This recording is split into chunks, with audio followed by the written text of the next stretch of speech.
Okay. Good evening. This is the Chicago Computer Society Tips and Tricks SIG Special Interest Group. And tonight I will be hosting in place of the normal host, Sanford Kolonik, who is unavailable for this meeting. I will do the best I can with following in his footsteps.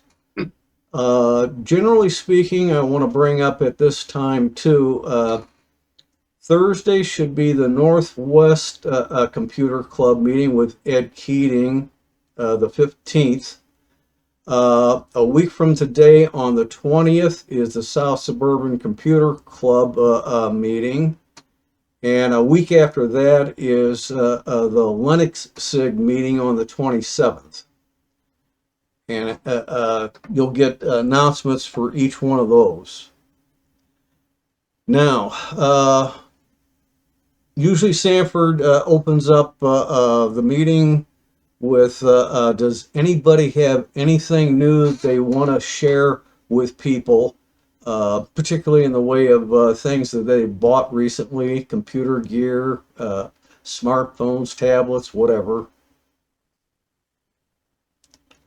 Boy, we got a lot of people clamoring for that one. Well, I did mention at a previous meeting that I bought a new battery for my Chromebook, which is no longer receiving updates, and that I will eventually make a conversion. But I still have to set aside some time to take the back off of the thing, take out the right protect screw, which is physical, and change the battery. Right. Then comes the fun, figuring out how to set up a new ROM. Well, like I said, Mr. Chromebook is the author of the best solution I've done, at least for such Chromebook conversions.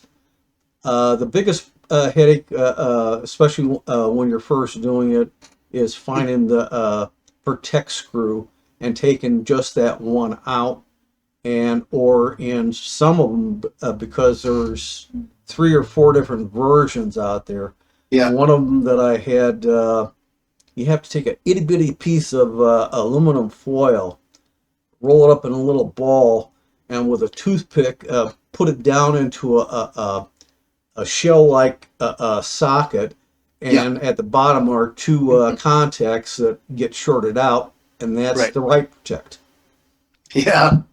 Well, it will vary. By the way, it's Mr. Chrome Box. But anyway, I have used his scripts to put Linux alongside of Chrome OS on this one.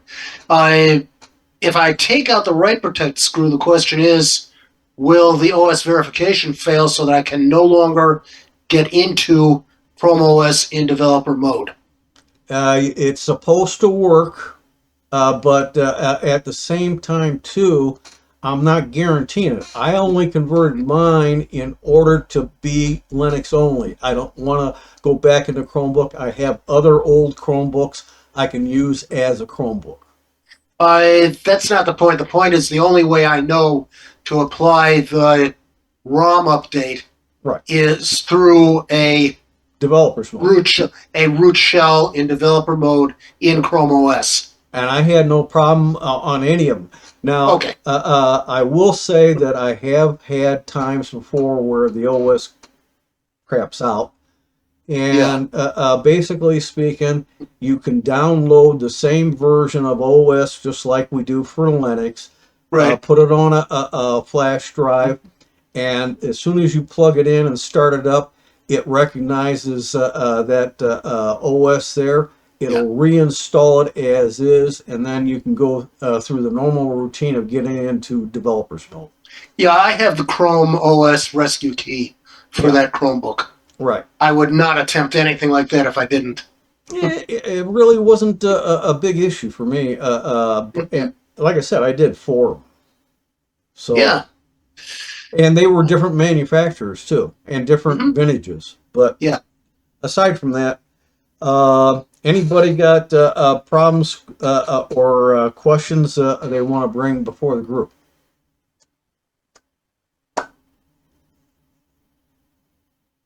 Leighton, you're muted.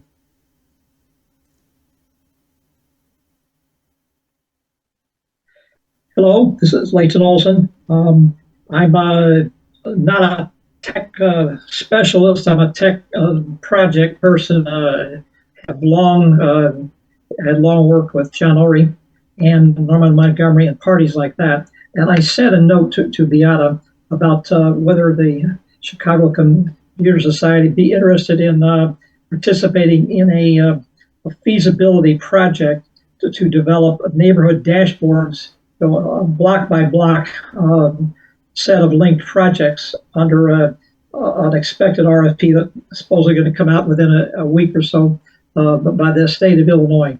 And it's certainly the technical stuff is far beyond what I know, and I would be interested in doing this to try to build up some focus in Chicago itself, with some backup with all kinds of the resources you have. I'm not sure how to proceed with that, but I just wanted to bring it to your attention. I sent her a kind of a half-page summary of that. I could do more as well, but if there's anyone who might want to work with me, I would be very much appreciative of that, whether you decide to go ahead. But I think the whole concept of this relates to sort of two things. One is a GIS, kind of a project, and I don't know if people have followed, but the FCC is coming down this month with their final first version of their supposedly address level maps of the whole country, and they're estimated to be about 10% or more not correct. So there's a whole set of issues in that that are going to recur every 6 months with the sending into the FCC, and beyond that, the whole federal broadband activity, which has been focused mostly on infrastructure so far, is starting to go into the services activity, and the state of Illinois is trying to move with that. They have what they call ready areas in the 10 DCO areas, including Chicago State University, in Chicago, and they're trying to then bring these models down to the school health library feeder communication areas, and then down into the block by block into that. So this is there are a whole lot of activities. Part of this I've sent into parties, try to work with aldermen, and particularly new aldermen, and to see if they would want to have a project to develop and install office management dashboards linked to daily community condition dashboards, such as summaries of 911, 311 data, things like that. So it's a fairly complex project, and for 30 to 50,000, you're not going to get too far with that. But the whole idea is to bring the highly technical people together with a lot of the community engagement people who know a lot of things, but they're really teaching mostly digital literacy, and then some skills programs, and then just how to manage the technology around the office. So that's kind of the pitch, and would be glad to follow up with anyone, or else I could send the RFP out when it comes, and we might see where we go there. Okay. I'm talking to a number of parties, and I'm right now I need an applicant, not so much that CCS would be the applicant, but that would be the starting point, so that I'm that this is a moving activity, and would like to see people who might be interested in doing this in the city of Chicago, and it could easily scale up in the whole city, and then try to get the city and the county to integrate their digital outreach. Right now they're separate. The city and county work together on workforce, but they don't on technology.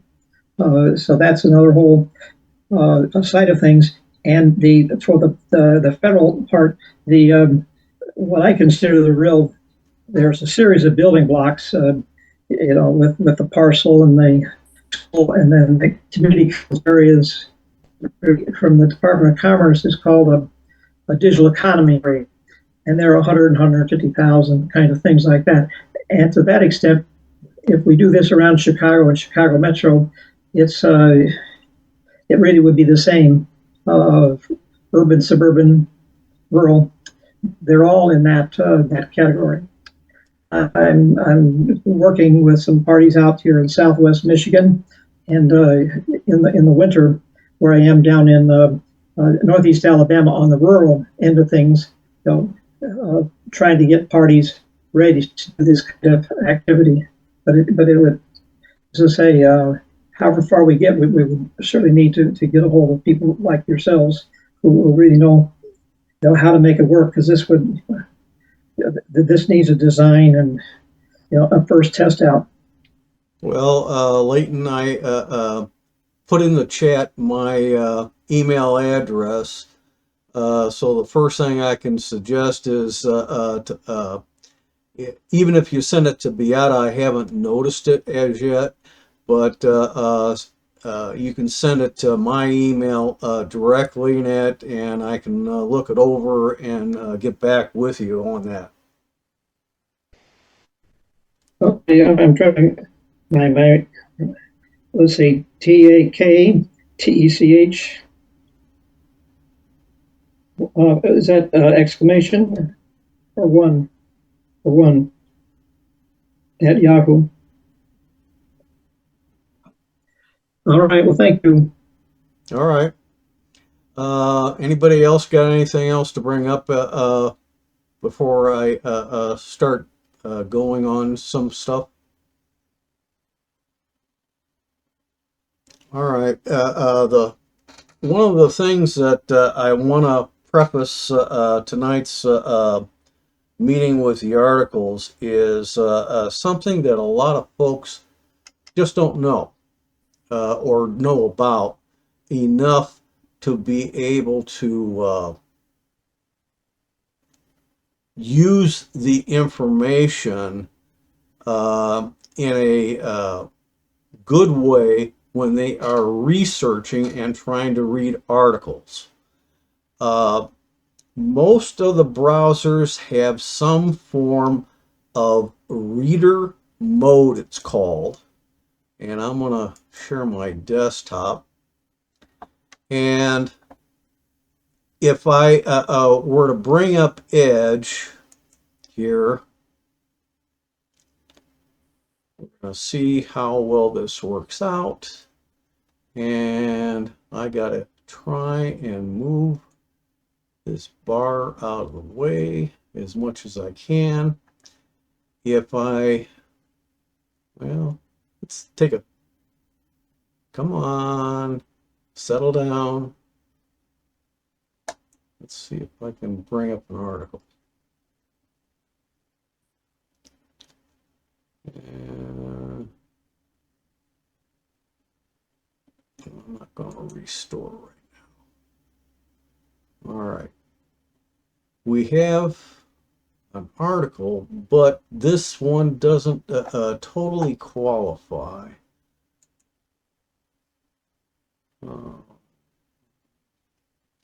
Notice this little tab along the side. You can listen to the article by clicking on this. You can do likes, dislike, view comments, etc. Oh boy. Anyway, let's get you out of the way and share the this article with somebody. There's options here that allow you to manage your interest and report issues, but generally speaking, this one doesn't qualify because otherwise what I would see up here is besides the read aloud, a character with a little bit of icon type information above the A would be a reader's book guide. And so what I'm looking for here is a general article. Let's try this. I'm not going for content here right now. I'm trying to find an article and I'm doing lousy. So I'm going to change location.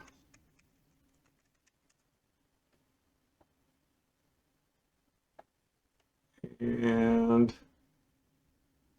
let's see here. Oh man, nothing but Trump. I don't know what this is.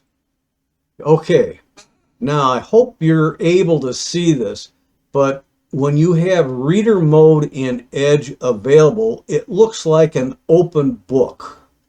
And when you click on it, it changes your content, getting rid of all your ads and everything with one little heading. Not all images and graphic presentations in the article may be viewable in reader mode, but it gives you a clean text that you can go through and be able to read the article of interest to you. Now, in addition to, well, I'm going to close these out. Now, in Firefox, there is a reader view also, and I probably don't have anything there either, but we'll give it a shot again. Come on. Oh, got another one. Leighton Olsen. Okay. Let's come down here and we'll go to a different article. And this one here, it looks like a page here icon up in the URL area, just like in Edge. You click on it and it gives you basically the same functionality. It also gives you this little strip so you can listen to the article. It will speak it to you, things like that. I think this is for type controls.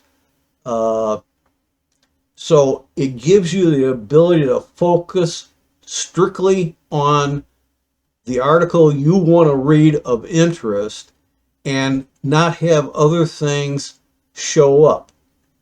And this is why I'm bringing it to you, because I have brought this up for other groups. Now in Chrome, gosh, oh boy. All right. Now, in Chrome, you got a little bit of a problem.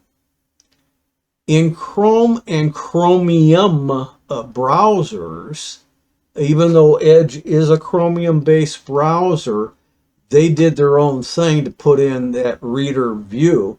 In regular Chrome and Chromium, you have to do a little extra work. And I wanted to make certain I brought this to your attention. So I'm going to create a new tab.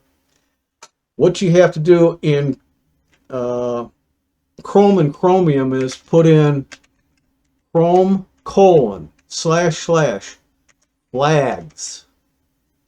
Don't ask me why. This goes back to my days, early days in Chromebooks, where the only browser is Chrome browser.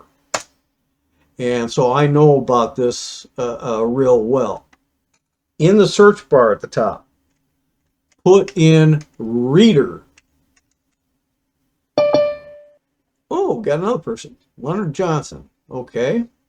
And in Chrome and Chromium, you'll see here at the bottom that there is a reader mode capability, but it's set at default. You have to click the down arrow, click on enable, and it will ask you to relaunch the browser. So I'm going to do that right now.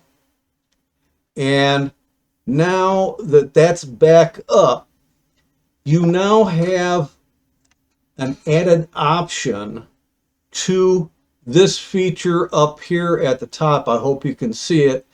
In the toolbar next to my user image is a little panel with a dark right side.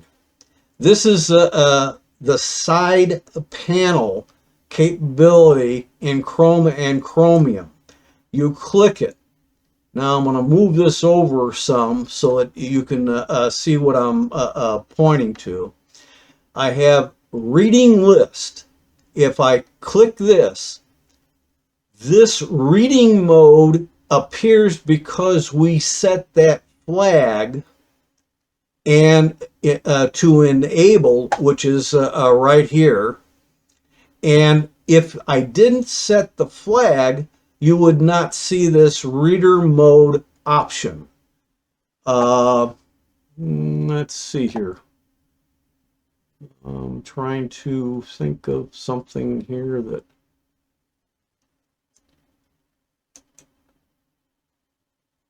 okay. Oh, cannot access. I doubt if this is going to work, but we're going to give it a shot anyhow. I opened up something here, and no, it will not work in reader mode, so that's doing me no good. Tim, there's been a change in Chrome. With Chrome 114, they got rid of reader mode. It's no longer available in flags. All you get is something in the sidebar. Well, excuse me, but whoops, darn it. Hang loose here. In other words, it's not the same reader mode that it used to be. Well, yeah, they changed it. That's true. So, and it's nowhere near as useful. That is, I concur with you on that because this is 114. Yeah, so there still are extensions. Yes. That will give you a true reader mode. I didn't get to that part yet. At any rate, I'm going to see if I can open this one up.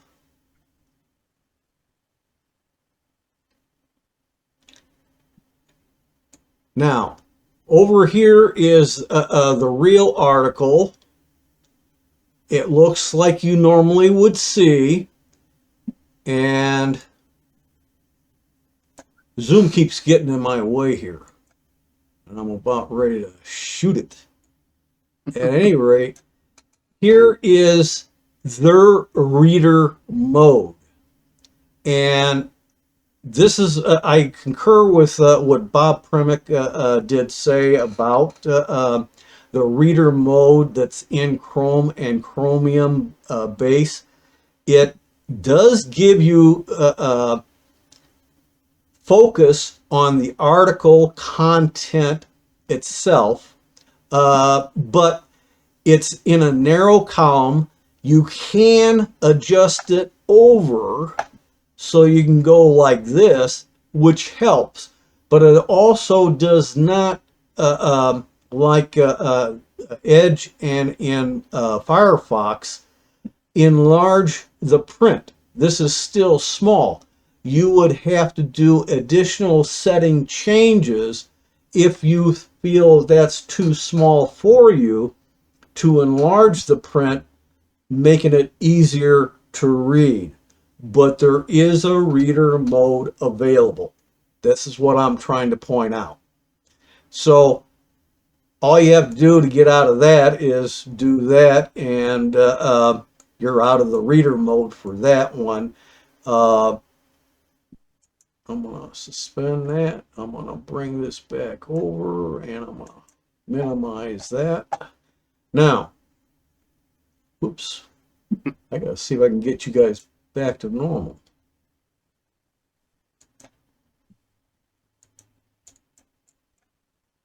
Oh, come on. I'm going to stop sharing. There we go. Good evening, Leonard and Bert and Harry. I was going over the fact that I'm substituting for Sanford Kolinek this evening. I have mentioned that Thursday should be Northwest Computer Club. Next Tuesday will be the South Suburban Computer Club, and the following Tuesday after that will be the Linux SIG. I brought up to the group here so far that I have basically shown that most of the browsers now support a reader mode so that you can read it. It will usually give you an option that you can listen to it, and that means the computer will speak the words to you, and you just have to sit back and listen. If you're busy doing something else, you can listen to it read the article to you. Now, when it comes to hang on a minute. I'm going to go to the article list. I did put in the email that I hope that all of you would look through the listing to see what articles are of some kind of interest to you. And I have a number next to each one to help me find the article you're interested in a little bit quicker. Now I'm on a different machine, and oops. Okay, and this is again, that out of the way. These are this is a list of the articles. If you haven't got your email readily available, it's got all the URLs in it. And so these are a total of 27, which is more than even I wanted, but I felt all of them were quite good and provide you a lot of information that many of them you may or may not know.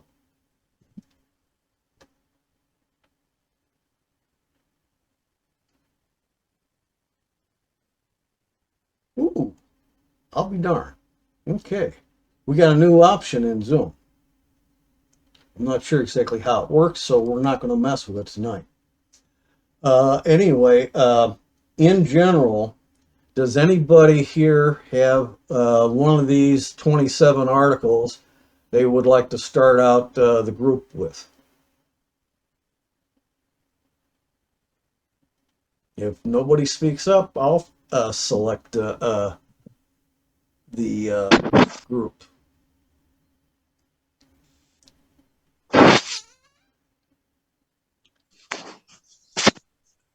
Leighton. I'll just start with network 5 versus 6 versus 6E. What number is it?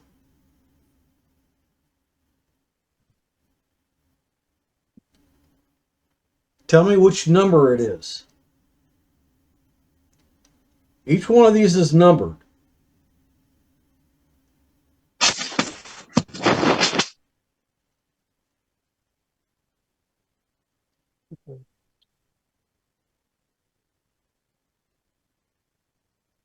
I think he said 5. Number 5? No, it was something else. It was the Wi-Fi 5, Wi-Fi 6. Oh, okay. Here it is, number 20. 20? Thank What you. is the difference between Wi-Fi 5 and Wi-Fi 6 and 6E? Okay.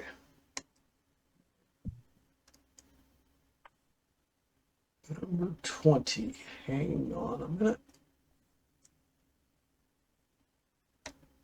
Zoom keeps wanting to get in my way.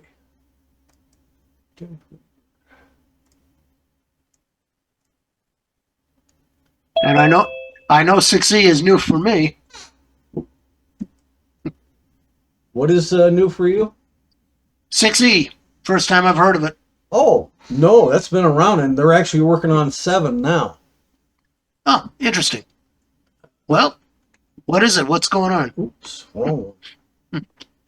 Hang on a minute.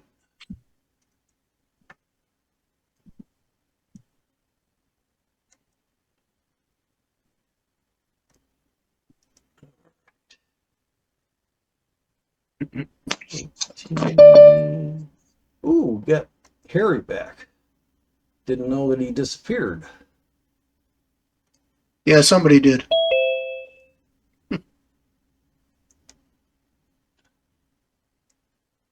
And it wasn't Harry.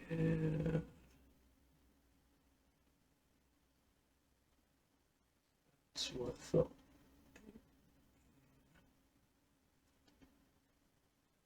Here we go. I set these up in advance in reader mode. So this gives you a 5, which I'm really on. I don't have 6 or 6E. I do not have any devices that would take advantage of the 6 megahertz bandwidth. So generally speaking, having fast Wi-Fi is becoming indispensable in daily lives. From surfing the internet and working from home and playing online games, streaming Netflix, etc., we're dependent upon a robust Wi-Fi connection. But not all Wi-Fi is made equal. And there are now version 5, 6, 6E, and as I mentioned to Bob, Wi-Fi 7 is under development right now. What are the current standards? Okay. Every few years, we see a jump in Wi-Fi technology. To make sense of the different Wi-Fi technologies and compare them pragmatically, we need to look at a set of standards that routers, devices, and other networking hardware adhere to. These standards developed by the Institute of Electrical and Electronic Engineers, IEEE, and overseen by the Wi-Fi Alliance. The 4.6, the latest Wi-Fi standard conversion, was much more confusing. We used it to rotate different Wi-Fi technologies with 802.11 dot, and they put double X, such as AC, AX, etc.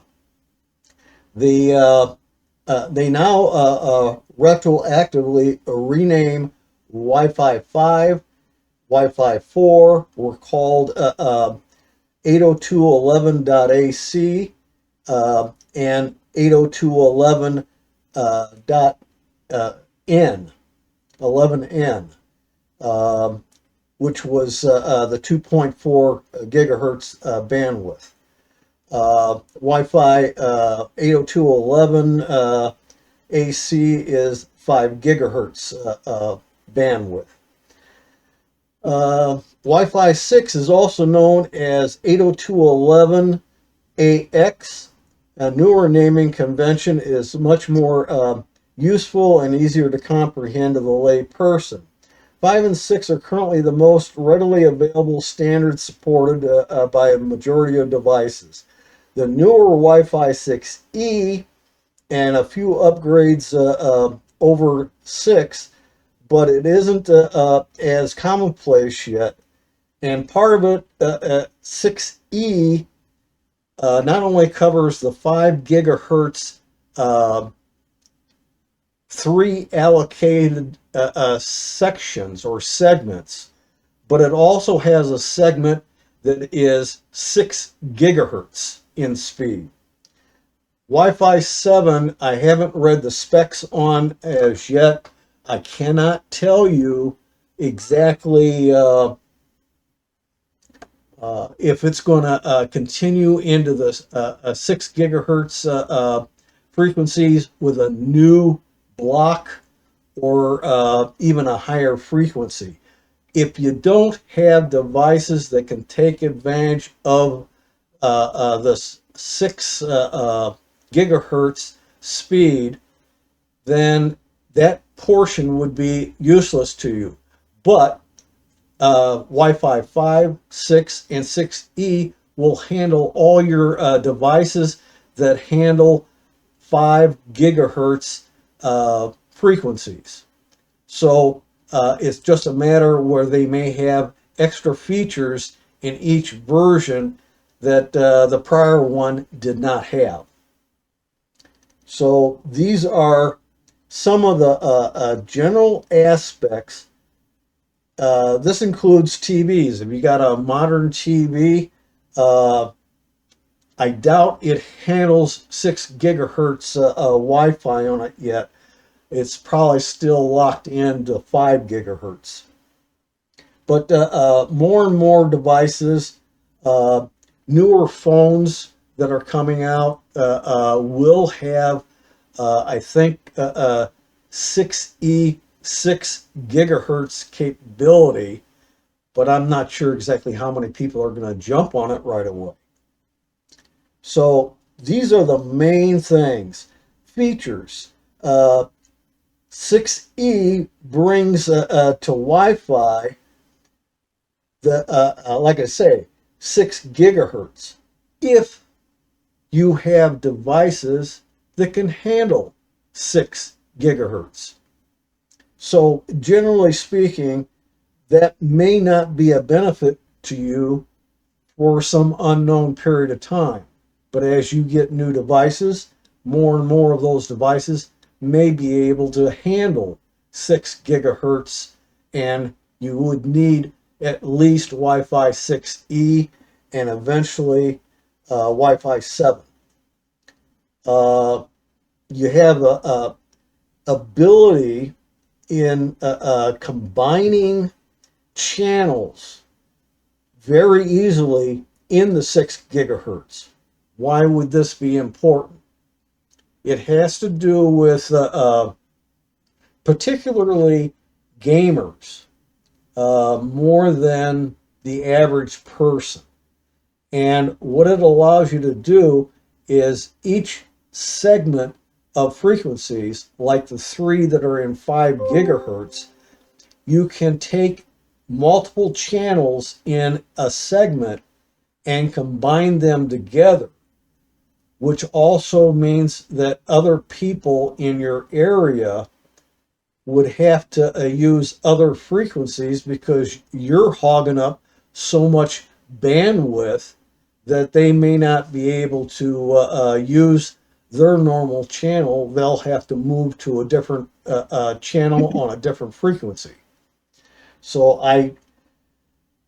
hopefully this will not become a problem, but it can. I know there are gamers using this ability to combine multiple adjacent channels to give them a wider bandwidth than normal. We got another person. Too bad everybody didn't show up right at the beginning. Anyway, this is what it's referring to on the wider channels. The wider channels is by taking 1, 2, 3 different adjacent channels and combining them to make one channel for you, which denies other people that are too close to you the use of any of the channels in that frequency that you are locking up. There's less interference on 6 gigahertz than 5, but I haven't noticed that much of a problem on 5 gigahertz. It's more prevalent on the old 2.4 gigahertz. You have gigabit speeds. If you're getting the itch to go higher than 1 gigahertz on your internet connectivity, there are some that are now offering 5 gigahertz, such as AT&T. This gives you the ability to get into those higher frequencies with a newer router. You have low latency. This can be very important. This gives you latency causes some pausing in your connection speed at times. depending on how busy things are. And you have very high capacity in having multiple devices all operating simultaneously. So these are all the kinds of things that are available even right now, but how many can take advantage of all the features in 6E over 5 or 6 is the question mark. Many of these devices, I will tell you, the modem routers in particular, many of them get very, very expensive. The more antennas you have on the device, the more that device is going to cost you. But a larger service area of your Wi-Fi signal is possible from one device without repeaters or access points or mesh networking within your home. Depending on the type of home you got, if you got a ranch style home that's really big and spread out, you'll still probably have to have either mesh network or some kind of repeaters or access points to help spread the Wi-Fi signal uniformly throughout your home. Do we think we've got this one covered?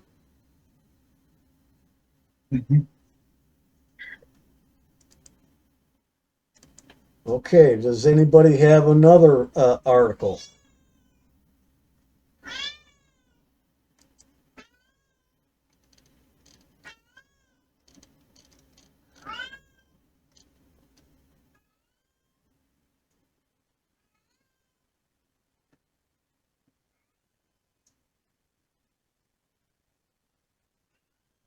Hello? Did everybody fall asleep? Talk about number 3. Number 3? 3. Okay. Thank you.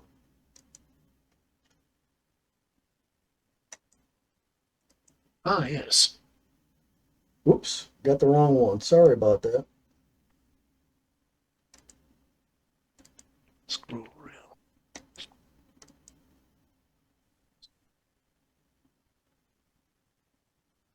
All right. Why did my security software not detect a virus on my PC? That's not No. that number 3. That's not our number 3. Our number 3 is using the scroll wheel in browsing. Okay, sorry about that. I got something a little bit amiss, but okay. And James Kincaid decided to come back. Okay.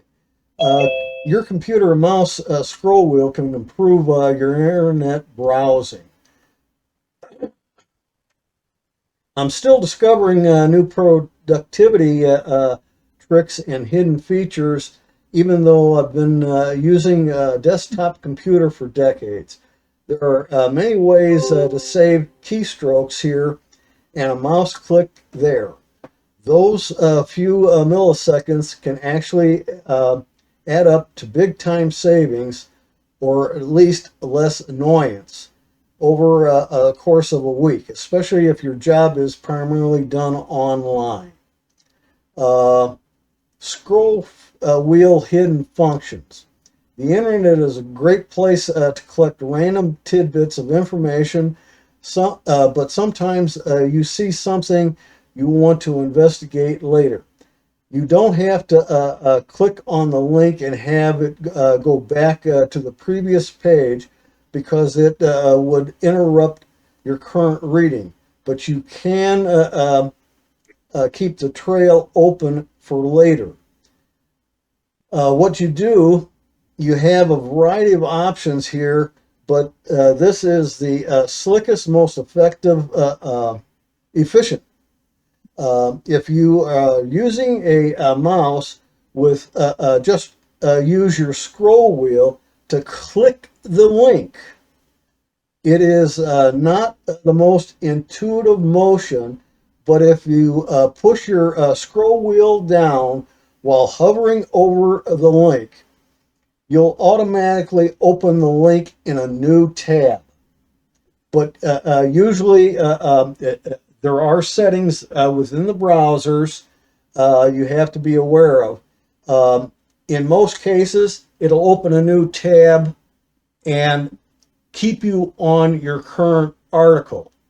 But there is a setting that says if I open up a new tab, it switches to that new tab so you can immediately start reading.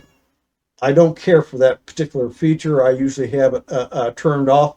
I want to go through the article I have been reading and I open up new tabs. And when I'm done with the current tab article, I can go to all the tabs one at a time that I opened up and start reading my other articles. So generally, that's what they're attempting to bring across to you here, is that you have that. Another feature that they're also pointing out here in this paragraph that's quite important. Sometimes we come up here and we hit the X to close that tab. If I hold down Control key, Shift button, and hit the T, it reopens that same tab right where it was. This is a feature I've been using for quite a while myself because it used to be frustrating. When I have lots of tabs open, the tabs are much smaller than what they are showing on this browser here. And hitting that X button is a very easy, common thing to do. Closing that tab. Once I found out about Control Shift T, it reopens it, and I don't have to go to Settings, History, find the tab that I accidentally closed, reopen it, and when you reopen it, it puts it as the last tab on the browser. That's not where it probably was in the first place. So it can cause discontinuity in your reading. So offhand, you can open new links by using the scroll wheel over the URL and pressing down on your scroll wheel, and it's opening up a new tab right here of whatever that information is about. And it's by CNET, how to factory reset a Mac, Windows, laptop, or Chromebook. That's how easy it is to open up a new tab. And with my browser setting, I stayed within the article versus having that setting that's usually available that would automatically have jumped to that article I opened up in a new tab where you could start reading it, but that means that you were partially into one article and now you're jumping to read another article. Odds are you don't want to do that. Does anybody have questions on that one?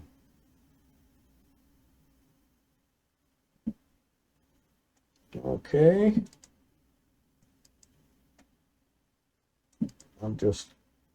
I opened these two up. I'm going to close them. It keeps down my resources. I think you are the one. Yeah. That's why I was off. Okay.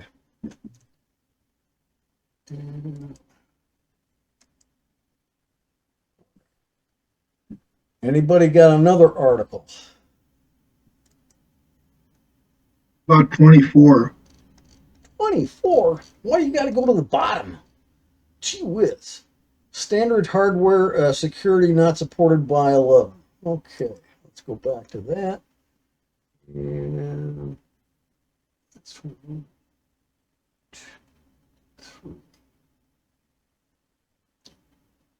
here we are. Okay, standard hardware security not supported by 11.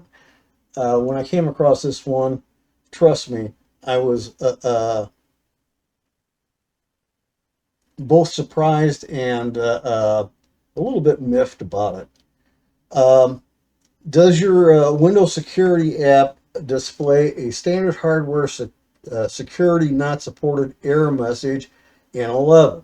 I have not seen that yet, but uh, with all the changes that take place in 11, it's bound to pop up. Windows Security is the default security app in 11 unless you are using somebody else's security package. It enables you to protect your system against viruses, malware, and other attacks. This has modules that offer different kinds of protections like virus and threat protection, device security, account protection, etc. So device security, one of the big ones is core isolation. For this, you have to have virtualization enabled on your system, usually found in the BIOS. If you don't have that enabled, core isolation, I know, will not work. It's a core isolation has standards of what it says is allowable and trustworthy. So you come down here, standard hardware security not supported. If you see a standard hardware not supported message, you can use the following methods to address the issue. Enable CPU virtualization. You have to have TPM2. So if you're running 11 unsupported, meaning that you don't have TPM2, the only option you got there is if you have an old style desktop system and you purchase a TPM2 security plug and you plug it in the proper socket. I give you a word of warning. There are numerous TPM2 type plug pinouts. You have to know exactly the pinout and the not only the number of pins, but one of the pins will be not there. And you have to have the exact pattern. And then when you go shopping, you have to get the exact module that board requires. There may be a specific information within your owner's manual to help you get the correct module. You plug it in, it's no big deal. And then you go into your BIOS and you have to turn TPM on and you're in business. You have other security features. You turn on data execution prevention, called DEP. You have to activate memory integrity, reset Windows security, re-register the Windows security app using PowerShell script commands, take ownership of the security health folder, and downgrade to Windows 10, which I've never seen anybody have to do. If you bought the computer off the shelf, odds are most of this, if not all of it, is already set up, but there may be exceptions. So it going through enabling these things, it's giving you, there are umpteen versions of bio layouts. It's going in here trying to give you an image of one of the BIOS and some of the things you have to look for to activate. We have then turn on data execution prevention, and it gives you the instructions here where to find it and how to enable it. Then it goes into the active memory integrity, specifically under core isolation, the integrity stuff. This prevents, between core isolation and the memory integrity, it tries to partition your memory and your CPU cores so that they're, if one of the things you have open up has the ability to try and infect your system or cause a crash of that tab in a browser, it does not affect everything else you have going.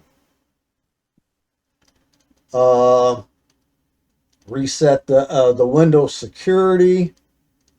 Then you have the re-register the Windows app.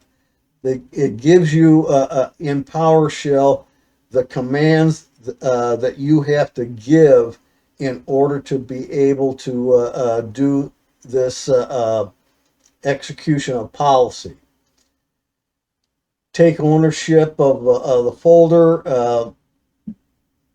This one, actually, any of this article here, you should be doing in the administrator's account to begin with. That taking ownership of the security health folder shouldn't be a real issue. And then you finish off the article here and add this idea back up near the top of having to regress to Windows 10 and then I guess go back up to 11 seems onerous. But if you run into too many problems with devices that 11 refuses to support, one of these can be caused by drivers. Drivers, if you go heavy into these security settings, you're going to find out you may have device drivers on your system that are not signed drivers. And since they are not signed drivers, it may not function correctly. And this can be an issue, and you may have to try and see if you can find or get from the manufacturer of that piece of equipment a signed driver so that 11 will not complain about having a driver it cannot or will not support. Yeah, I had this happen with Logitech webcams, and there are no updated drivers. That's not a big surprise to me, but there are a lot of other devices that we use. Some people with printers may run into this problem, especially if you got older printers. If you got older printers, there's a good possibility you have unsigned drivers, and they are not going to be copacetic with 11 if your security settings are too high. You may have to live with lowering some of the security settings to allow for unsigned drivers, which I'm not ready to get into. Yeah, what I have is I cannot do core isolation. I cannot do memory integrity as long as these drivers are in use. That's correct. And there are no updates for those drivers, and there never will be. Yes, and especially with printers. If you got an old printer that doesn't have a signed driver, you never will. Odds are get a signed driver. And the reason is, once they stop manufacturing a given model of printer, they stop creating new versions of the driver. But they then ship that off to Microsoft that tries to manage and maintain that driver as a legacy driver for your legacy hardware. Whether or not they will make it a signed driver, I cannot answer that question.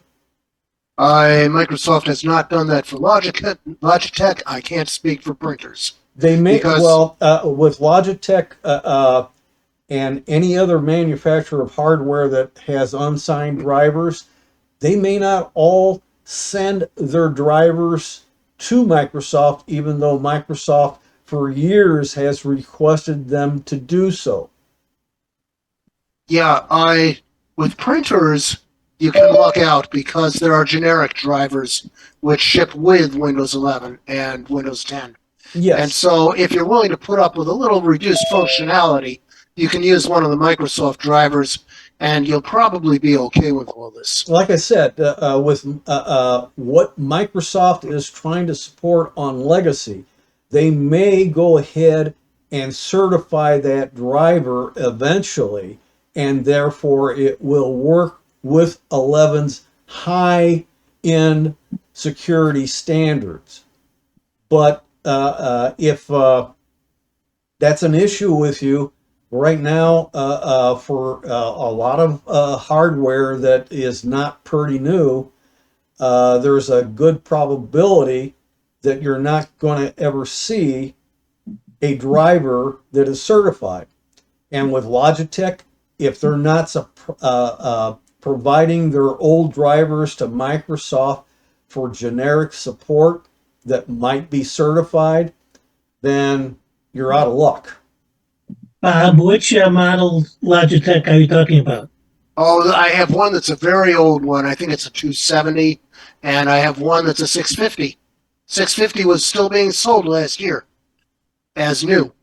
Right. And it has a driver that's from 2011, maybe. Wow. And there are no updates since then. And they don't send anything to Microsoft. Well, my speculation, and I don't know this for a fact, Logitech may not be providing their drivers for legacy hardware to them. What I would like to know is there a new model of Logitech webcam that does not have this issue?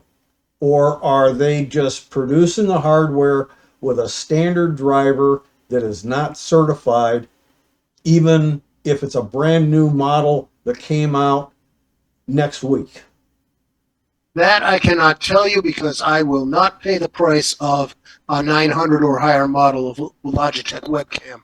I don't need the features, and they're much more expensive. Yes, I'm well aware of that part. That's the problem. I don't know if newer webcam cameras are coming with a certified driver or not, or if this is a constant problem. I have, besides Bob Premick, heard from a couple other people that have had, shall we say, their fill of Logitech devices and their drivers. And this may put another nail in the coffin for those folks that are having problems with Logitech devices. But it's not exclusive to Logitech. I guarantee you. There's between Wi-Fi devices, you have Bluetooth devices, you have USB devices, besides those that may be contained within your computer, though less on a laptop or a tablet. But when you get into mini, like a NUX type computer, there's limitations there. So I would expect most of those not to have a problem with any internal device. But when you start getting into the older style mini SSF, which is small form factor computers, and full-size towers, you may have some devices internal in your computer that also may have drivers that are not signed, and you will not be able to upgrade to the highest security standard. My tower is doing a very good job. It's a power spec from Micro Center, and it's a recent one. But it uses an Asus or Asus motherboard, and it's not the most recent motherboard, but it does perfectly fine with its internal components. It's just these webcams that are crazy. Well, most of the cases, I think it will be an add-on device through Wi-Fi, through USB, and if you've got some other external connections, that's where you're going to probably run into drivers that may not be signed, and therefore either that device cannot be used if you want the highest standard setting, or you have to compromise and take not have the core isolation and memory integrity setting turned on, and odds are your hardware will start working with that unsigned driver. You have to make the decision. Are there any generic webcam drivers that are to minimum standards that might be used? What you have to do is get a webcam that's more generic, that's not so vendor specific. You go to Amazon, you can get dozens and dozens of different webcams in various price ranges, and none of them will have a problem with Windows 11. Right, and Anchor, I think is the way it's called, is a very popular brand. They make a bunch of them. I have one of those webcams myself, but I haven't. The funny thing is, what I'm using right now, Bob Premick brought up. I have a Logitech C270 webcam. Works fine, but I'm on an unsupported Windows 11. It does not have the requirements to even use core isolation or memory integrity. And so the end result, I don't have a problem with. I have not, but it will be an interesting experiment to take this 270 webcam, put it on my fully functioning and supported Windows 11 system, and see if I run into this driver integrity issue. I can't tell you right now. I haven't tried the experiment. I'm still using old equipment. This is a very old computer, and it runs 11 just fine, and the thing is more than a decade old. But at least I do have something more modern. So have Did you get around the TPM on it, or did you? I have this is a old business class computer. It has TPM 1.2, which is the bare minimum accepted standard, unpublished. They want you really to be on version 2. Yeah. But I can pull out the 1.2 TPM module. I can do my research on the internet and purchase between $20 and $50 a new TPM 2.0 plug. When I receive it, plug it in the same socket as the current 1.2, and that would be fully compliant. That does not mean that all my compliance would be there for 11 support. The CPU chip I have would never ever be able to handle supported Windows 11 features.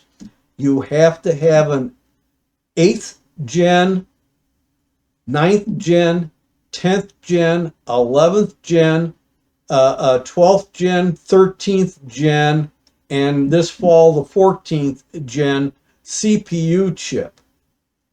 And some of them do not support within the CPU chip the TPM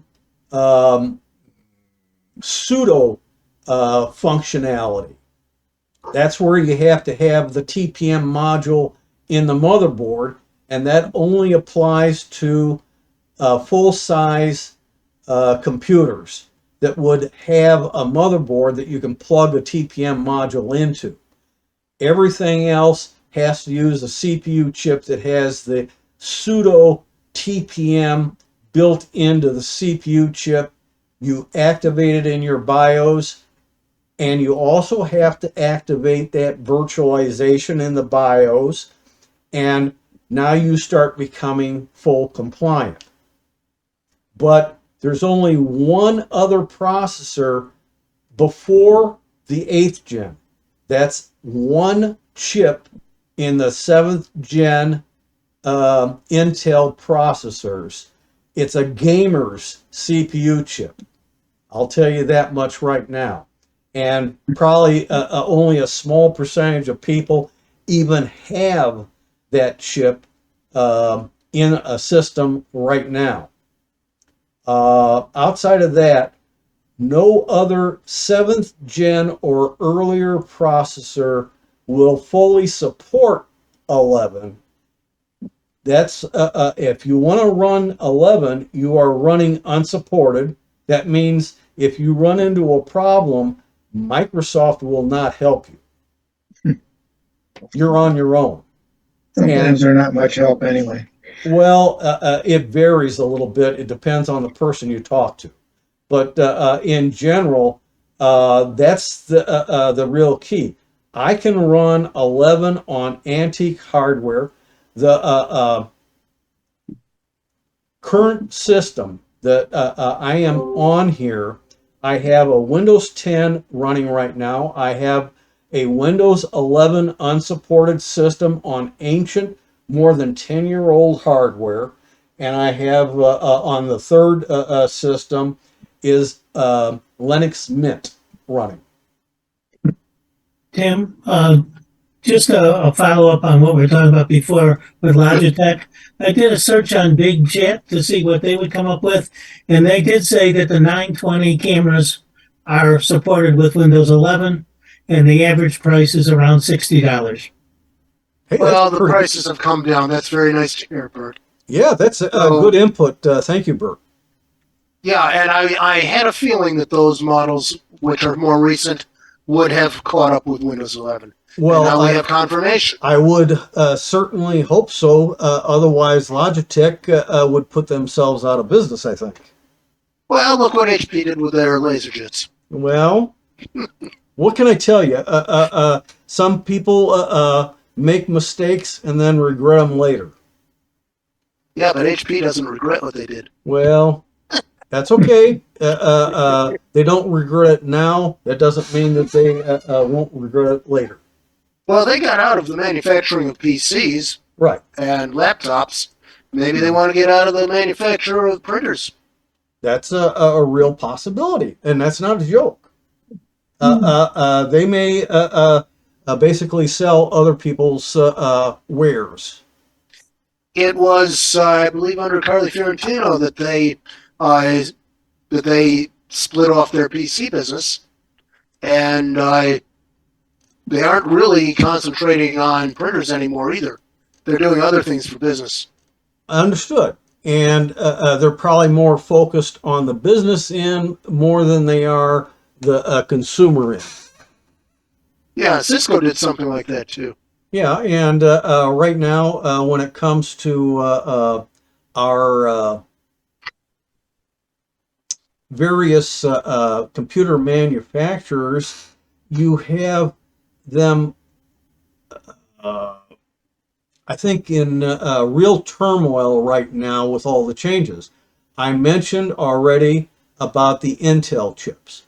If you get into AMD, and I have two systems so far with AMD, the Ryzen chips.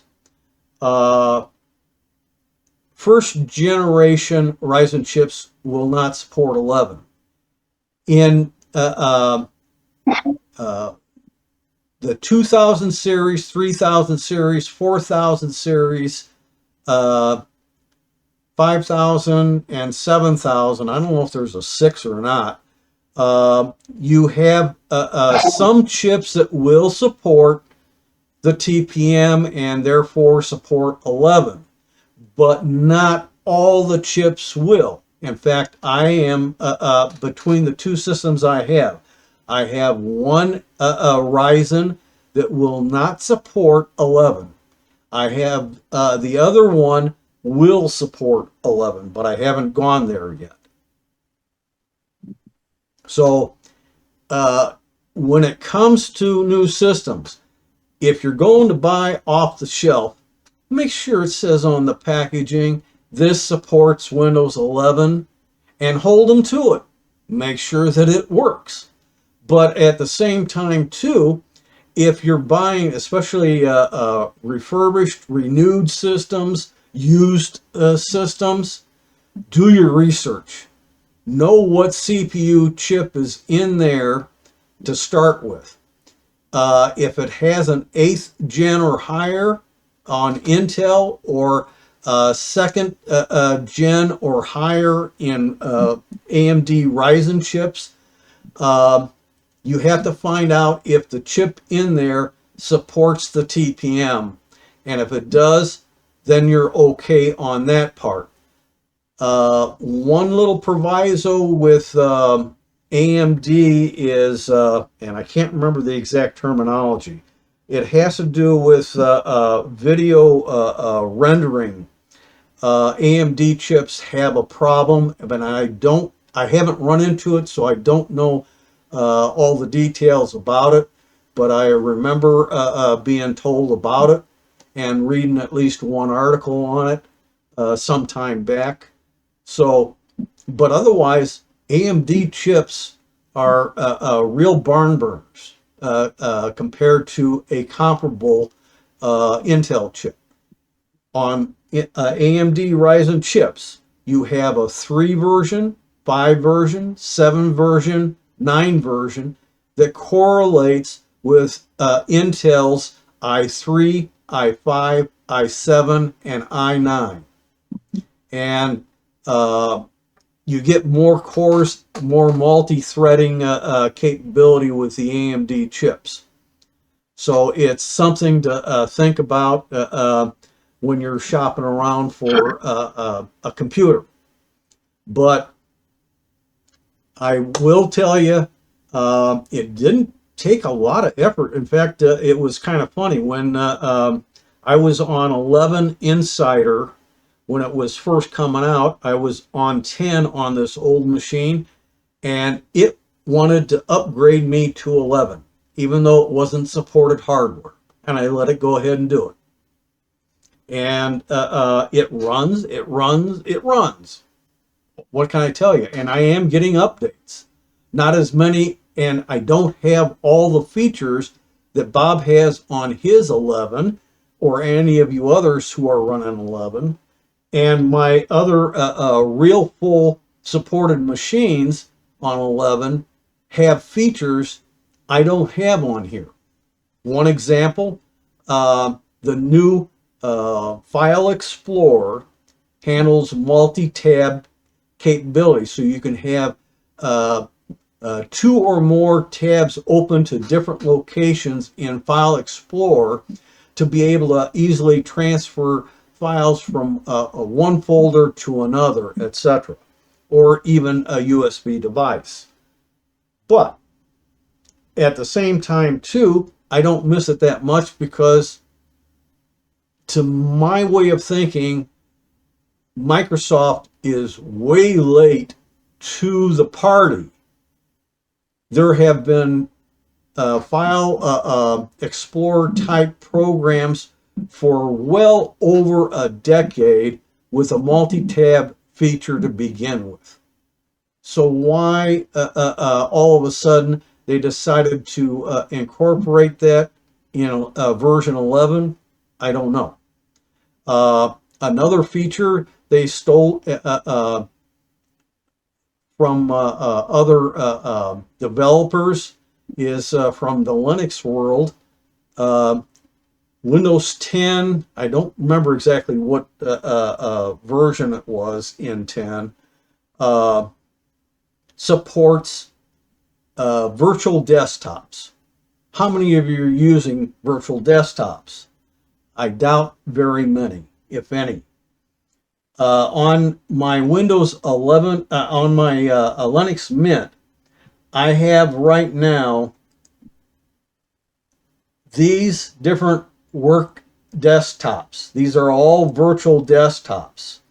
And so I can hop back and forth. I can spread the load instead of having all my open windows on one terminal screen and have to fight getting from one application's window to another application's window to copy and paste or to read and manually type into the other application.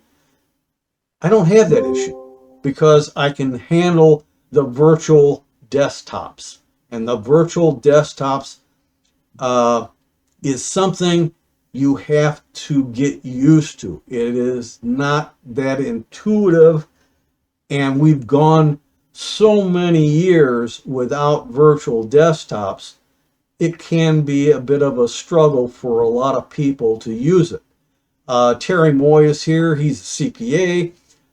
He works for a accounting firm, and if he only has one monitor for his computer desktop, he can use the virtual desktops to spread his work across the desktops and switch back and forth between them. Copy, cut, and paste works from one virtual desktop to another desktop. Bob on 11 and Bert on 11 can also use the virtual desktop. Virtual desktop used to look like a film strip on 10. On 11, it's like two overlapping windows, one in a black silhouette and the one behind it is white solid. And it's usually to the right of your search.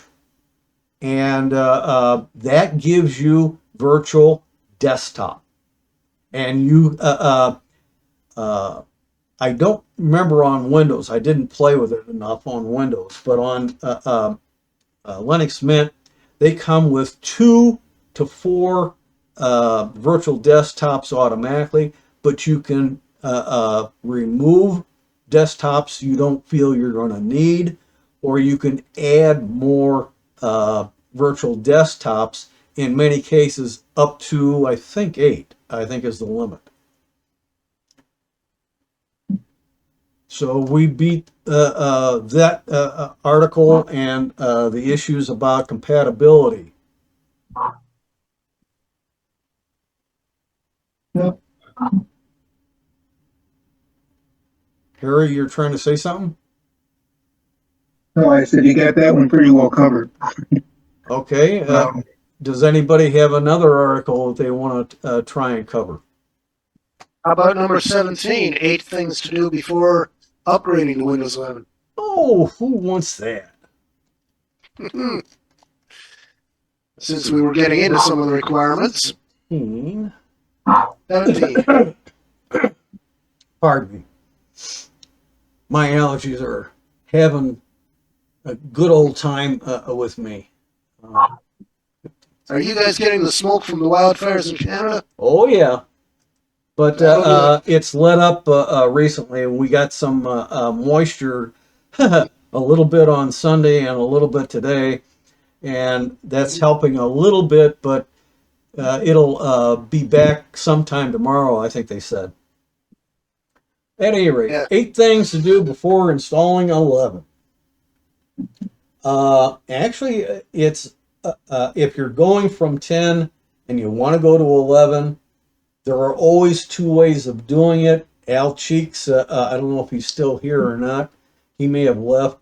The 8 things there include either doing an upgrade, in-place upgrade, there are several ways of doing it. One is through Microsoft Updater itself will let you do it.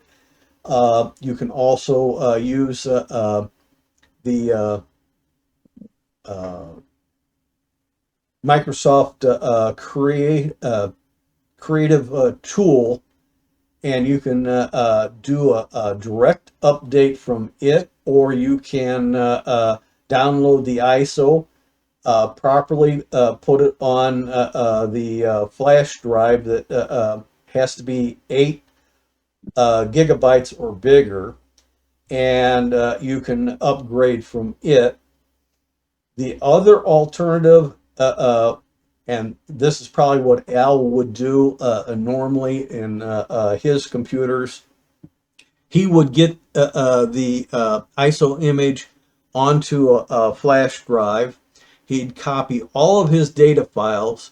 He knows exactly all the programs on his system, and he would then blow away what's out there, do a raw install from that flash drive, the new Windows 11. He would then find all of his installed programs and reinstall them in the new version of 11. He would then take that extra copy of his data files and put them back on the system. But depending on an individual's knowledge and skills, this is going to take between 4 hours and a couple of days. So depending on your knowledge, your skills in computers, you could spend a lot of time just trying to do what's called a clean install. Tim, I think, the first thing you have to remember is no matter what way you do it, you got to back up everything you got first. I concur with that. I didn't say it, but you're correct. Never, ever try and do an upgrade to any version of Windows, Mac OS, or Linux. I don't care what it is. Before you ever do the upgrade, you better get yourself a full disk image backup and know how to restore that image. That in many cases, like a Macro Reflect, an easiest to do backup, to name two, you have to go in the top menu and find where you can create your own rescue media on a flash drive. One proviso, that rescue media, when you say go create it, it'll give you a warning message. If there's anything of value to you on that flash drive, stop, cancel that creation process, and make a copy of what you want on that flash drive somewhere on your computer. Then anything that's on the flash drive you no longer care about, because when you create the rescue media, it's going to wipe everything off that drive first, and then it's going to set up a bootable installation of the rescue media for that backup software.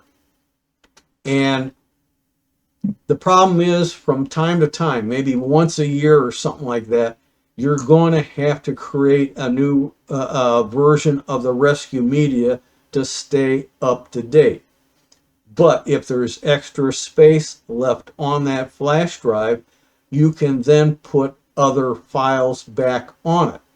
Just remember, if you're smart, if you've got old drives, even USB 2 drives, laying around that are small in size, use them first. For Macro Reflect, I can put the whole rescue media on a 512 megabyte flash drive. I kid you not. Here it is. That is a 512 megabyte flash drive. It contains nothing but the macro reflect rescue media. This here happens to be and it's USB 2. USB 2 drive here is very small too. It's a 2 gigabyte. I've also got a 1 gigabyte laying around. A 4 gigabyte. Most people are not using drives that are that small. They are perfect for some of the things you may want to create a bootable media for and not worry about the extra space that may still be left behind on that drive. You will use bigger drives. 8 gigs on up to 2 terabytes are available. And large thumb drives are great for doing that kind of storage, but they are terrible to use once you put a lot of information on them to use as a rescue media for your backup software, because all that stuff's got to come off first or you lose it all. It'll be all erased, unrecoverable. And you will end up with your rescue media that will boot up on your system. In addition, once you create the rescue media, you may have to go into the BIOS in some instances and turn off secure boot.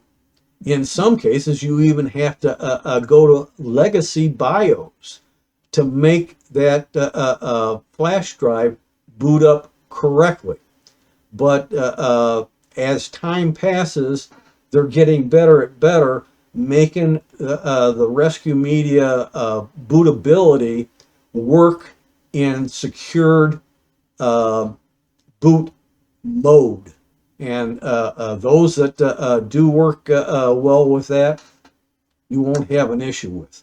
You can also, if you still have an optical drive, which is obsolete like the floppy drive, you can usually take the ISOs and burn them onto a optical disc. And for something like macro and reflect and easy to do backup, you can burn them to a CD. How long has it been since you've used a CD, which its maximum capacity is around 700K in capacity? I mean 700 megabytes, excuse me, not 700K. 700 megabytes in capacity is its maximum. That's dinky these days. Even DVDs at around 4.1 gigabytes by many people is small. They want either a dual layer DVD or they want Blu-ray, but realistically these days, even those are all obsolete devices. And optical drives did, and I think they still do have a reputation problem. Too many of them fail. And then you're, if it's an older device, you're scratching around trying to find a replacement optical drive. That can be a real hassle and you might not be successful. I do have a device that in a laptop, old style, that has a CD DVD drive in it. It replaces the drive with a housing that you can install a 2.5-inch solid state or spinning hard drive in and have a second drive on a computer that's only built for one drive originally. So these are things that are possible. I'm just giving you some provisos, some warning. 8 things for preparation. Check if the PC will run. 11 to begin with. And it starts off. If you're on 10, I don't know if 11 will upgrade to 7 or 8. It might, but I'm not sure. But you have to download PC Health Check. This will give you a primitive version of a go, no go condition that your computer is fully compliant. If it says no, now you have to investigate each thing it says no on and determine whether it's upgradable or not, whether or not you know how to upgrade it, or you got to have somebody else upgrade it for you. You have TPM that has to be enabled in the BIOS. That means you either have to have a CPU chip that has the pseudo TPM built in, and it is located in a different location than an old style desktop motherboard that has a TPM plug-in module. That's in a different location in your BIOS. Then you have to enable secure boot. You have to, it didn't say it here, but you have to, in the BIOS, while you're there, activate all the virtualization you can find, because at least one of those virtualizations, if it's not activated, you don't have full compliant capability. You will get most, but you won't get everything. Then it does talk here as item 4, do a full backup of the current system before you do anything.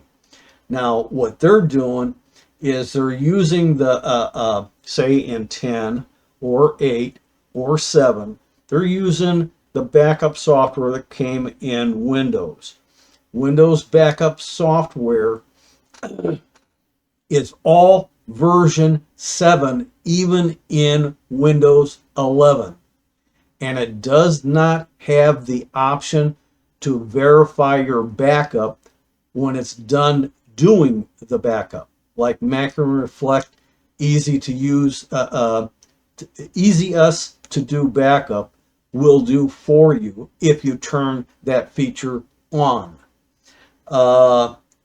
You want to create a system image. That means anything that's on that hard drive, any partition, your bootloader at the beginning of the drive, all get backed up in the image, so that if you have to restore that image to get a running computer back again, when the restore process is to be done, you plug in that rescue media into a USB port or into a disk into an optical drive, and you boot up from that device. And then you select that last image you created in the backup and say restored. When it's all restored, you reboot your computer and it will be back running again the way it was before you tried to do the upgrade. Your hard disk, you got to make sure that you've got a substantial amount of free space on your drive. I can't overemphasize this. You're talking in the neighborhood of at least 20 gigabytes, preferably 30 gigabytes of free space on your target drive that you're going to install 11.2. It gotta be able to hold all the unpacked new operating systems files and be able to manipulate them. They come in a compressed format, so they got to uncompress them before they can install them. So these are things that you got to have enough free space to handle the whole process. But besides the backup, make sure you got a rescue media. Make sure that you can boot your computer off the rescue media and bring it up. And then after you get done with the backup, I would boot up off that rescue media and make sure I can see my backup image that I would have to restore if things go sideways. Now, for 5, uninstall conflicting and non-essential apps. There is not, my personal experience, I haven't found a good solid application that can go out, analyze all the programs you have installed and or settings you have set up in your current non-Windows 11 system and determine what is in conflict that has to be undone or removed altogether from the system. What they're trying to do is to help get rid of all the things that can stop that upgrade from completing successfully. Once you're done with a successful upgrade, you may be able to take any settings that said you had to undo and you can set them back up again in some cases. Any apps and programs, features, etc., you may be able to reinstall new versions that are Windows 11 compliant and be back in business on that also. So it's good to create your own written journal of what things you had to change to be able to do an upgrade without something getting clobbered. I have been able to do upgrades even with my AV program running, but not all AV programs are created equal. And most AV programs come with extra features. And those extra features are the ones that more often than not will clobber you if you try and do an upgrade while they are running. So the usual recommendation there is whatever your AV package is, uninstall it first. If you uninstall it first, it won't get in the way of doing the upgrade to 11. You have, like I said, free space. Now, I don't know exactly if they specified in here. I don't remember. I don't see where they came up saying exactly how much space, but I will tell you, you got to have a minimum of 20 gigs. And I would say go beyond 20 gigs of free space before you ever try this. Because 11 is a bigger package than 10 is, which is bigger than Windows 8, which is bigger than Windows 7. They all keep expanding and getting bigger, bigger, and bigger. 7, check and repair system errors. And they give you some of the information. You want to be in an administrator's mode they call command prompt, or it can be PowerShell. And PowerShell is just a very advanced version of command prompt. But you got to be the administrator because you are making changes to your system. And one of the things you would do here is these two commands. You do this in the command window. This is like running old Windows DOS for those of you who remember the 1980s and early 90s when even CCS was still doing DOS. And you type in DISM, a blank space, /online, space, /cleanup, hyphen, image, space, /restore health. This will check the critical files of the operating system for any real issues, and if necessary, replace modules that may be bad. Then you follow that up with the command sfc /scan now. This takes a little while to run, not real bad. It takes all the critical files Windows of any version needs to boot up your computer to a live session and checks them for corruption. If it finds corrupted files, it tries to correct them. So at the end, there are 3 possible messages.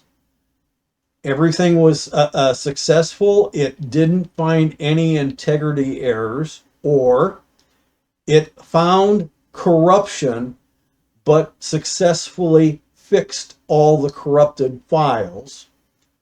And the third one you don't want to see is it found corruption, but it could not fix all the corrupted files.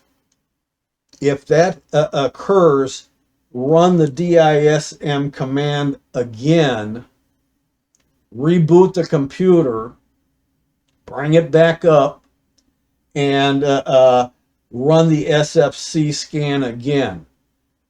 Between these two, they will detect and repair most of the corruption that can occur in the operating system. This does not include corruption of other programs and apps in your computer or your data files. That command is checkdisk, CHKDSK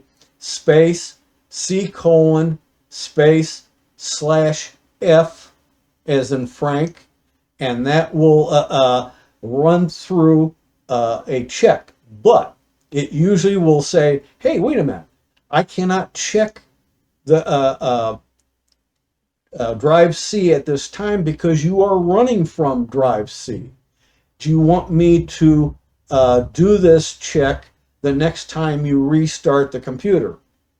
You type in a Y for yes, and when you reboot the computer, the first thing it'll do before booting up your computer into Windows will be to do a check disk of drive C for other corruption and try and correct it. Then, this one is very important. Disconnect any non-essential peripherals. This primarily pertains to USB, especially USB printers, and it also applies to a lesser extent to some Bluetooth devices. But in some cases, if you're using a Bluetooth or a Wi-Fi keyboard and or mouse, you'll have to leave them running, and hopefully there won't be an issue. Any questions? We might have time for one more, but we're getting real close to the end. So does anybody have another selection? I have the ability to give you, if you want, a separate download of this list in a RTF document. I also have additional ones that I didn't include in this presentation tonight that I can also provide to anybody who wants them.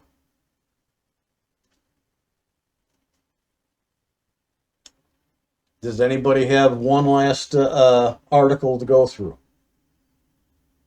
One thing it has something about accountants spending or sending out spam. I couldn't believe that when I saw that one. Number 11. Oh, 11? Oh, what the? Yeah, well, I mean, I've got to see any spam from any. now be careful. Unless they're talking about, stockbrokers or something, but I'm not, Now be careful. This is not as an accountant. This is my account, such as the administrator's account, your standard login account for your daily activity. This is from Windows itself, can be sending out things without your knowledge because you probably have a piece of malware on your system. It takes all your contact email list and sends phony baloney messages with your name on it out to everybody that's on the contact list. And in fact, Al Cheeks got bitten by this early in the century, and that's not a joke. The reason for this is mostly the fact that Microsoft's firewall is a lame firewall, and it only protects against incoming things. Whoops, wrong one. And what it is that it does not stop things from going out. I do an add-on program myself, but there are two ways of dealing with this. If you use a third-party AV program for your system protection, some of them turn off the Windows firewall and install their own complete firewall they think is far superior, and they're welcome to that opinion. There are other AV programs and third-party programs that give you the ability to add firewall protection to outbound messages that will block a lot of this stuff. This is one of them here. This is Windows Firewall Control. This one is got a blue field with a white check mark. It is made by Malwarebytes. It is free to download and use. This adds outbound filtering to the Windows firewall. You have to also be able to be experienced enough to add additional filters to firewalls. Firewalls are very basic to begin with. The more you want to protect inbound or outbound stuff from happening in your system, you have to learn how to manage rules for inbound, outbound, or a combination of both, the rules in the firewalls. And that's a big subject I don't even like. This tool gives you some capability of seeing what is being blocked and unblocking it. But it doesn't always help you say, hey, something got out. Well, it's like the old adage. Once the barn door is open, the horse gets out. Why bother shutting the barn door? yeah, it gets in your contact list and it just, yeah, it's terrible. I got a friend that's got that, and This is this, every day I get something about, diet pills or something. This is very old malware that goes back at least 2 or more decades. It came and went, and some people are taking old software like that, malware, etc., and viruses, and re-engineering them to work in the modern environment where they normally would not work today. This is why you got to have a good AV program, and I also recommend getting Malwarebytes free version of the program that will scan your program, your entire computer, and there is an added feature that will look for rootkits. And maybe once every 3 or 4 months, you want to do a search for the rootkit, but it takes hours to do. If on the regular basis, it will check your system for the more common malware and viruses and let you remove them. But some of the software I run has what's called PUPs, that are functional pieces of program that some of the AV programs and malware bytes free does not like, and it will want to remove them unless you change PUP's security setting from removal automatically to a warning. And then you have to look through all the PUPs it brings up and determine, are these okay with you, or are these possible viruses and unwanted programs you want to remove?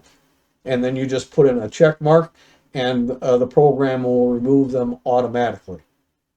I thought that article on ad shoppers was most interesting, how that works, and they gather all the data, and like if any program looking for a canoe, all of a sudden everybody selling a canoe will any send an email. program or extension you put on a browser that has to do with shopping, I guarantee you it is collecting everything you do, everything you look at, and they are selling that information to all kinds of advertisers for targeted ads at you. Yeah, no. That's why I won't Amazing use them. now. That's why I will not use them. Yeah. Amazing. Okay. Interesting article. Yeah.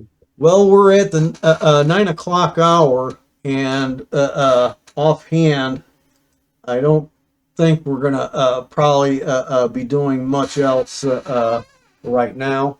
So, has anybody got any last minute questions or issues? Don't everybody speak up at once. Well, Once thank you for hosting, Tim, and Sanford's absence. Well, I hope I did an adequate job. I'm not Sanford by any stretch of the imagination. I'm very different, if that's not obvious. You did a very good job, so very good. So, all right. In that case, I will end the meeting at this time and say good night and have a good week. Remember, Happy Father's Day to everybody. why? I'm not a father. But Well, also, some Sure about that? fathers and grandfathers. I do remind you that probably tomorrow Ed Keating will send out his invitation for Thursday night's Northwest Computer Club meeting. Okay. All right.